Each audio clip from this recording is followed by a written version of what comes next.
Hello! Agus fáideal go studio CBBC ALBA mi héins Hannah Calum in the Dìneasaran as ní the heachcain a rí.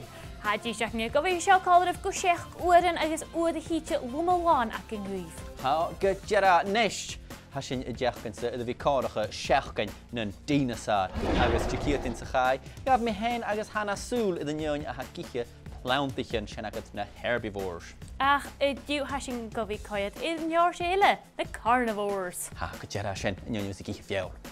Seo iad maha ag adamh a Còig Criomagan for the stura. Parát seo ach big bhith ach gurí feoing ile bha mu bhithir I gceist únta agus mu 2 kilogram a chuteam. Tach belacht sa Hannah, ag céad farile da bhra Dinosaur ha mis múin.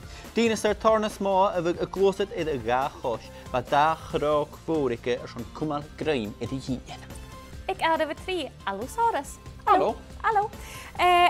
Galocharrachadh seo 200 meter I gceist agus bha 200 de chuteam únta chaine fósilan achta lorach an sa stáitsin uirigte agus an Portugal. Agus ag ga pasiúach I the nearseo a velociraptor. Theropod big a bh a giche beoichin ile chaiad a lorach an Mongolia agus ha cóchtach goracha bhór da vitar a gatúnta. Agus ag adamh a thu déile ach a T-Rex. Bíast fórte dìneasar le da lá vic. Nein vic ag a bhúlach mar sé. Cá súla a seo.